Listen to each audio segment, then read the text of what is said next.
Hello friends, ಎಲ್ಲರೂ ನಮಸ್ಕಾರ. Welcome to MHNB to free ತಮ್ಮಲ್ಲಿ ಸ್ವಾಗತ. ಇವತ್ತು ನಾವು ರುಚಿಕರವಾದ ಪಲಾವನ್ನು ಮಾಡೋಣ. ಸೊ ಅದಕ್ಕೆ ತೊಗೊಂಡಂಥ ಐಟಮ್ಗಳೆಂದರೆ ಟಮಾಟಿ 2, ಅಕ್ಕಿ ಎಷ್ಟು ತೊಗೊಂಡಿದ್ದೇವೆ ಅಂದರೆ 1 ಚಟ ಅಕ್ಕಿ, ಚೆನ್ನಾಗಿರುವ ಅಕ್ಕಿ. ಸೊ ನೀವು ನೋಡ್ಬೋದು ಜೀರಾ ರೈಸ್ ಅಂತ ತೊಗೊಂಡಿದ್ದೇವೆ. 1 ಚಟಕ್ ಜೀರಾ ರೈಸ್, ಮಸಾಲೆ ಖಾರ, ಉಪ್ಪು, ಅರಿಶಿನ, ಸಾಸಿವೆ ಜೀರಿಗೆ, 1 ಬೀಟ್ರೋಟು, 4 ಕಡ್ಡಿ ಕೊತ್ತಂಬರಿ, 2 ಗಜ್ಜರಿ, 2 ಟಮಾಟಿ, ಸಾಸಿವೆ ಜೀರಿಗೆ, ಶೇಂಗಾ, ಬೆಳ್ಳುಳ್ಳಿ ಹಾಗೂ ಇದು ಸಾಜೀರಿಗೆ ಥರ ಬರುತ್ತೆ, ಲವಂಗ, ಚಕ್ಕೆ, ಪುಟಾಣಿ, ಪಲಾವ್ ಮಾಡುವ ಒಂದು ಎಲೆ. ಸೊ ಇಷ್ಟು ಐಟಮ್ಗಳು.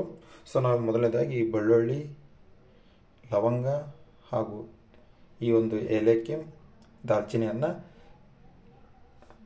ನಿಧಾನವಾಗಿ ಕುಟ್ಕೊಳ್ಳೋಣ. ಸ್ವಲ್ಪ ಅರ್ಧ ಪೇಸ್ಟ್ ಮಾಡೋಣ. ಸೊ ಪೇಸ್ಟ್ ಮಾಡಿದ ನಂತರ ಮುಂದಿನ ವಿಡಿಯೋದಲ್ಲಿ ಯಾವ ರೀತಿ ಒಗ್ಗರಣೆ ಕೊಡಬೇಕು, ಯಾವ ರೀತಿಯನ್ನು ಮಾಡಬೇಕು ಅಂತ ಹೇಳ್ತೇನೆ.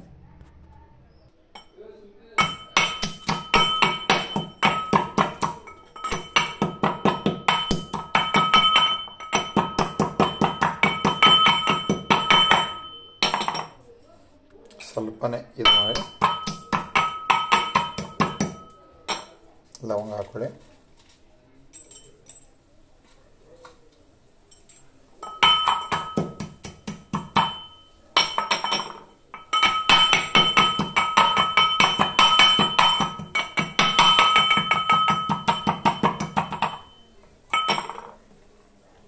ತದನಂತರ ಬೆಳ್ಳುಳ್ಳಿ ಪೇಸ್ಟ್ ಅಲ್ಲ, ಬೆಳ್ಳುಳ್ಳಿಯನ್ನು ಹಾಕೊಳ್ಳಿ.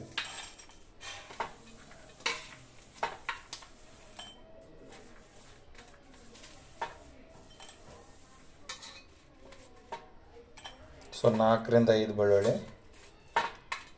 ಏಲಕ್ಕಿ ನೀವು ಬೇಕಂದ್ರೆ ಹಾಕೋಬೋದು. ಸೊ 1 ಏಲಕ್ಕಿಯನ್ನು ಯೂಸ್ ಮಾಡೋಣ, 2 ಬೇಡ, 1 ಸಾಕು. ಸೊ ನೀವು ನೋಡು, 1 ಏಲಕ್ಕಿಯನ್ನು ಇವಾಗ ಲೈಟಾಗಿ ಪೇಸ್ಟ್ ಮಾಡಿ.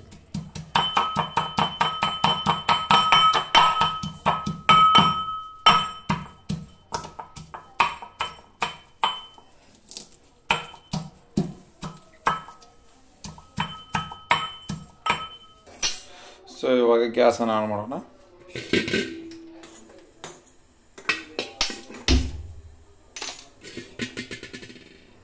ಗ್ಯಾಸ್ ಆನ್ ಮಾಡಿದ ನಂತರ ಸೊ ಇದರಲ್ಲಿರೋ ಬೊಗಣೆಯಲ್ಲಿರೋ ನೀರು ಹೋಗಬೇಕು.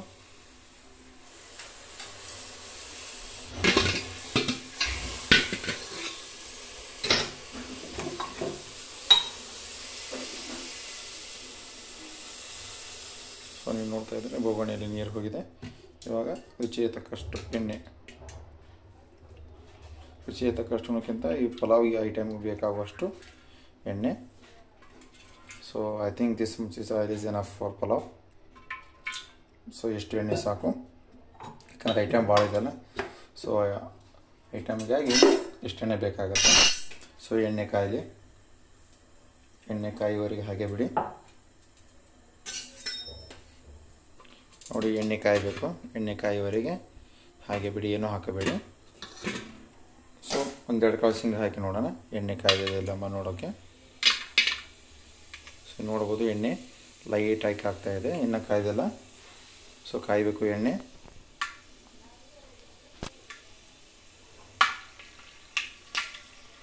ಸೊ ನೀವು ನೋಡ್ತಾ ಇದ್ರೆ ಎಣ್ಣೆ ಕಾಯ್ದಿದೆ. ಇವಾಗ ಶೇಂಗಾನ ಹಾಕೊಳ್ಳೋಣ.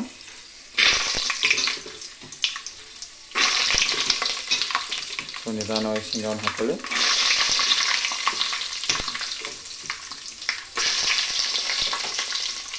ಗ್ಯಾಸನ್ನು ಆಫ್ ಮಾಡಿದ್ರೆ, ಯಾಕಂದರೆ ಎಣ್ಣೆ ಭಾಳ ಕಾಯ್ತಾ ಇದೆ. ಸೊ ಅದಾದ ನಂತರ ನಾವೇನು ಪೇಸ್ಟ್ ಮಾಡಿದ್ವಲ್ಲ, ಸೊ ಆ ಪೇಸ್ಟನ್ನು ಹಾಕೊಳ್ಳಿ.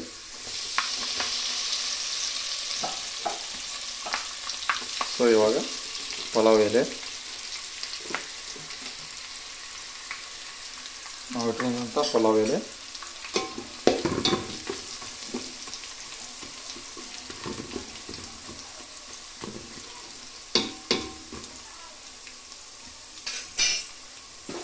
ಸೊ ಪಲಾವ್ ಎಲೆ ಆದ ನಂತರ ಪುಟಾಣಿಯನ್ನು ಹಾಕೊಳ್ಳಿ.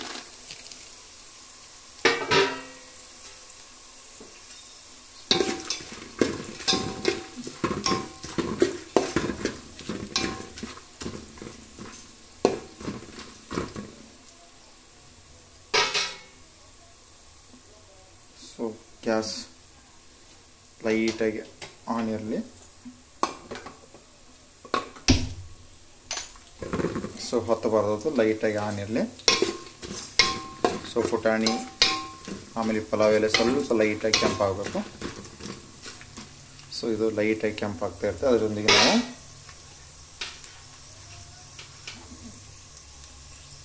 ಬೀಟ್ರೂಟನ್ನು ಹಾಕೊಳ್ಳೋಣ. ಸೊ ಎಣ್ಣೆಯಲ್ಲಿ ಬೀಟ್ರೂಟು ಚೆನ್ನಾಗಿ ಫ್ರೈ ಆಗುತ್ತೆ. ಬೀಟ್ರೂಟು ಹಾಕಿದ ನಂತರ ಕರಿಬೇವು ಹಾಕಬೇಕಾಯ್ತು, ಮರ್ತಿದ್ದರು. ಸೊ ಕರಿಬೇವನ್ನು ಹಾಕ್ಕೊಳ್ಳಿ.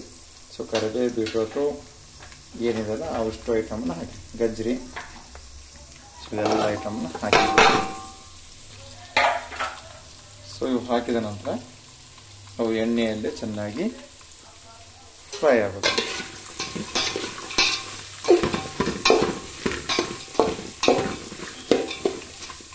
ಅದರೊಂದಿಗೆ ನೀವು ಏನು ಮಾಡಬಹುದು, ಬೇಗನೆ ಆಗಬೇಕಂದ್ರೆ ಸೊ ರುಚಿಗೆ ತಕ್ಕಷ್ಟು ಉಪ್ಪನ್ನು ಇವಾಗ ಹಾಕ್ಕೊಳ್ಳಿ.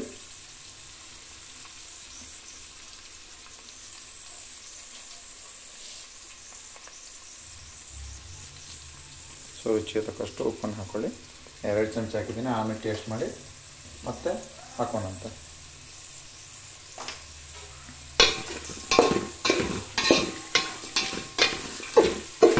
ಸೊ ಎಣ್ಣೆಯಲ್ಲಿ ಎಲ್ಲವೂ ಫ್ರೈ ಆಗಬೇಕು.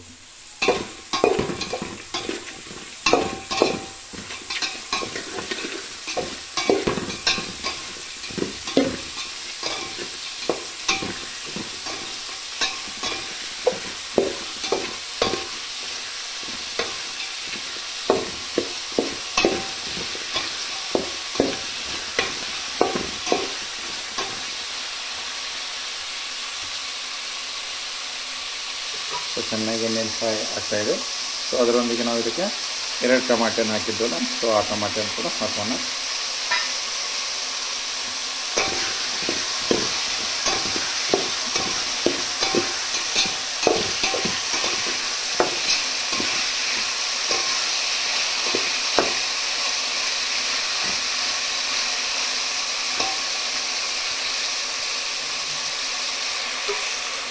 ನೀವು ನೋಡ್ಬೋದು, ಇದು ಚೆನ್ನಾಗಿ ಎಣ್ಣೆಯಲ್ಲೇ ಶುದ್ಧ ಹಾಗೆ ಆಗಬೇಕು.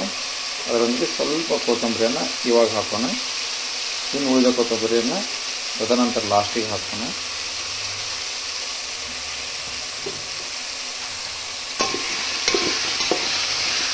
ಸೊ ಎಣ್ಣೆ ಜಾಸ್ತಿ ಆಗಿದೆ ಅನಿಸ್ತಾ ಇದೆ.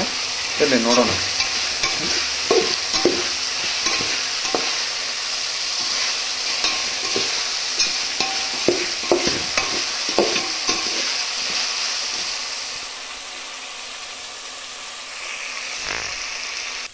ಇವಾಗ ನೋಡ್ಬೋದು ಫ್ರೈ ಆಗಿದೆ. ಸೊ ನಾವು ಮಸಾಲೆ ಖಾರವನ್ನು ಮನೆಯಲ್ಲೇ ಮಾಡಿದಂಥ ಒಣ ಖಾರ ಮಸಾಲೆ ಖಾರವನ್ನು ಹಾಕ್ತಾಯಿದ್ವಿ. ಸೊ 2 ರಿಂದ 4 ಚಮಚೆ ಹಾಕಬೇಕು. ಸೊ ಇನ್ನೊಂದು ವಿಷಯ ಏನಪ್ಪ ಅಂದರೆ, ಹಸೆ ಖಾರಕ್ಕಿಂತ ಒಣ ಖಾರ ಬೆಟ್ರು. ಹಸೆ ಖಾರ ಅಸಿಡಿಟಿ ಆಗುತ್ತೆ. ಸೊ ಒಣ ಖಾರದ್ದು ಅಡುಗೆಗಳನ್ನು ಆರೋಗ್ಯಕ್ಕೆ ಒಳ್ಳೆಯದು. ಸೊ 3 ರಿಂದ 4 ಚಮಚೆ ನಾವು ಒಣ ಖಾರವನ್ನು ಹಾಕಿದ್ದೇವೆ. ಸೊ ಹಾಕಿದ ನಂತರ ಚೆನ್ನಾಗಿ ಮಿಕ್ಸ್ ಮಾಡ್ತೀವಿ. ಎಣ್ಣೆಯಲ್ಲಿ ಆ ಖಾರ ಮಿಕ್ಸ್ ಆಗಬೇಕು. ಎಣ್ಣೆಯಲ್ಲಿ ಆ ಇಷ್ಟು ಖಾರ ಚೆನ್ನಾಗಿ ಮಿಕ್ಸ್ ಆಗಬೇಕು. ಆ ಏನು ಐಟಮ್ ಇದೆಯಲ್ಲ ಆ ಎಲ್ಲ ಐಟಮಿಗೆ ಖಾರ ಚೆನ್ನಾಗಿ ಹತ್ಕೋಬೇಕು.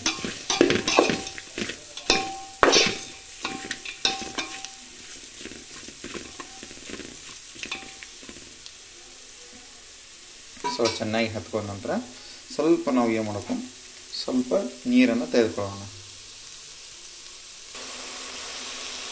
ಸ್ವಲ್ಪ ನೀರು ಹಾಕಿ ಇದನ್ನ ಇನ್ನೊಮ್ಮೆ ಚೆನ್ನಾಗಿ ಮಿಕ್ಸ್ ಮಾಡೋಣ. ಸೊ ಮಸಾಲೆ ಖಾರ ಇರೋದರಿಂದ ಅಡಿಗೆ ರುಚಿನೂ ಬರುತ್ತೆ, ಟೇಸ್ಟೂ ಇರುತ್ತೆ. ಸೊ ನೀವು ಯಾವ ರೀತಿ ಮಾಡಿದ್ರು ಕೂಡ ಮಸಾಲೆ ಖಾರ ಟೇಸ್ಟ್ ಕೊಡುತ್ತೆ. ಇದಕ್ಕೆ ಯಾವುದೇ ರೀತಿಯ ಸಾಂಬಾರು ಪುಡಿಯನ್ನು ಆ್ಯಡ್ ಮಾಡಿಲ್ಲ, ನೆನಪಿರಲಿ. ಸೊ ಇವಾಗ ರೈಸನ್ನು ಹಾಕೋಣ.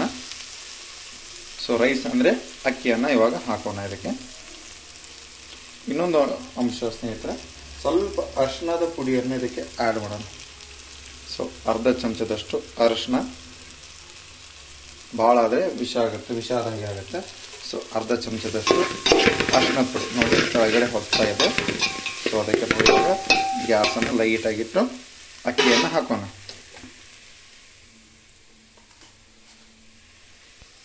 ನೋಡಿ 1.5 ಚಟಕ್ ಅಕ್ಕಿಯನ್ನು ಹಾಕ್ತಾ ಇದ್ದೇವೆ. ಅಕ್ಕಿ ಹಾಕಿದ ನಂತರ ಅದನ್ನು ಈ ಮಸಾಲೆಯೊಂದಿಗೆ ಚೆನ್ನಾಗಿ ಮಿಕ್ಸ್ ಮಾಡ್ಕೊಳ್ಳಿ. ಅದಕ್ಕೆ ಅಕ್ಕಿಗೆ ಎಲ್ಲ ಎಣ್ಣೆ ಹತ್ತಬೇಕು. ಆ ರೀತಿ ಚೆನ್ನಾಗಿ ಮಿಕ್ಸ್ ಮಾಡ್ಕೊಳ್ಳಿ.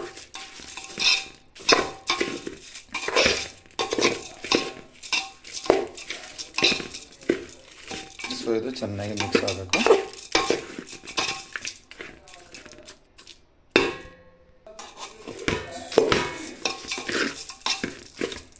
ಅಕ್ಕಿ ಮಸಾಲೆ ಚೆನ್ನಾಗಿ ಎಲ್ಲವೂ ಮಿಕ್ಸ್ ಆಗಬೇಕು.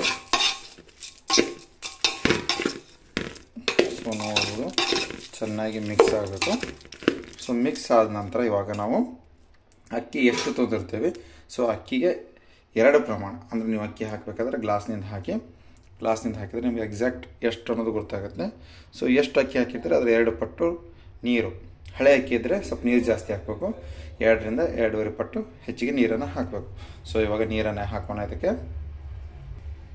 ಸೊ ಹಳೆ ಅಕ್ಕಿ ಇದ್ದರೆ ನಿಮಗೆ ಸೊ ನೀರು ಜಾಸ್ತಿ ತೆಗೆದುಕೊಳ್ಳುತ್ತೆ. ಸೊ ನೀವು 2 ಗ್ಲಾಸ್ ಅಕ್ಕಿ ಹಾಕಿದರೆ ನೀರು 2.5 ಗ್ಲಾಸ್ ಹಾಕಬೇಕು. ಹೊಸ ಅಕ್ಕಿ ಆದರೆ ನೀರು ಕಡಿಮೆ ತೊಗೊಳುತ್ತೆ. ಸೊ ಹಳೆ ಅಕ್ಕಿ ಇರೋದ್ರಿಂದ ನಾವು ನೀರು ಜಾಸ್ತಿ ಹಾಕ್ತಿದ್ದೇವೆ.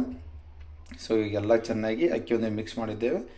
ಇವಾಗ ನೀರನ್ನು ಆ್ಯಡ್ ಮಾಡೋಣ. ಸೊ ನೀವು ನೋಡ್ತಾ ಇದ್ದರೆ 1 ಗ್ಲಾಸ್.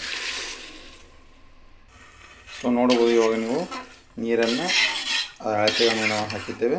ಸೊ ನೀರು ಹಾಕಿದ ನಂತರ ನೀವೇನು ಮಾಡಬೇಕು ಅಂದರೆ ಸ್ವಲ್ಪ ನೀರನ್ನು ತೆಗೆದುಕೊಂಡು ಟೇಸ್ಟ್ ಮಾಡಬೇಕು. ಅಂದರೆ ಉಪ್ಪು ಖಾರ ಆಗಿದೆಯೋ ಇಲ್ಲೋ ಅಥವಾ ಜಾಸ್ತಿ ಆಗಿದೆಯೋ ಎಂಬುದನ್ನು ಟೇಸ್ಟ್ ಮಾಡಿ ಆಮೇಲೆ ರೈಸ್ ಆಗುವವರೆಗೆ ಬಿಡಬೇಕು. ನೋಡಿ ಇವಾಗ ರೈಸ್ ಚೆನ್ನಾಗಿ ಕುದೀತಾ ಇದೆ. ಒಮ್ಮೆ ಚೆನ್ನಾಗಿ ಮಿಕ್ಸ್ ಮಾಡ್ಕೊಳ್ಳಿ.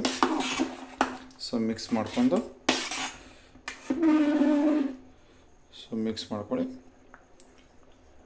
ಮಿಕ್ಸ್ ಮಾಡಿದ ನಂತರ ಅದನ್ನು ಉಮ್ಗಾಯಲ್ಲಿ ಬಿಡಿ. ನಮ್ಮ ರುಚಿಕರವಾದ ರೈಸ್ ರೆಡಿ ಆಗುತ್ತೆ. ಸೊ ನೀವು ನೋಡ್ಬೋದು ಇವಾಗ ನಮ್ಮ ರುಚಿಕರವಾದ ಪಲಾವ್ ರೆಡಿಯಾಗಿದೆ. ಒಂದು ಚೆನ್ನಾಗಿ ಮಿಕ್ಸ್ ಮಾಡಿ ಒಂದು ದಮ್ ತೊಗೊಳೋದು ಬಿಡಬೇಕು. ಸೊ ಈ ರೀತಿ ವಿಡಿಯೋಗಾಗಿ ನಮ್ಮ ಯೂಟ್ಯೂಬ್ ಚಾನಲ್ನ ಲೈಕ್ ಮಾಡಿ, ಸಬ್ಸ್ಕ್ರೈಬ್ ಮಾಡಿ ಹಾಗೂ ಇತರ ಕೂಡ ಶೇರ್ ಮಾಡಿ. ಸೊ ರುಚಿಕರವಾದ ಪಲಾವ್ ರೆಡಿ.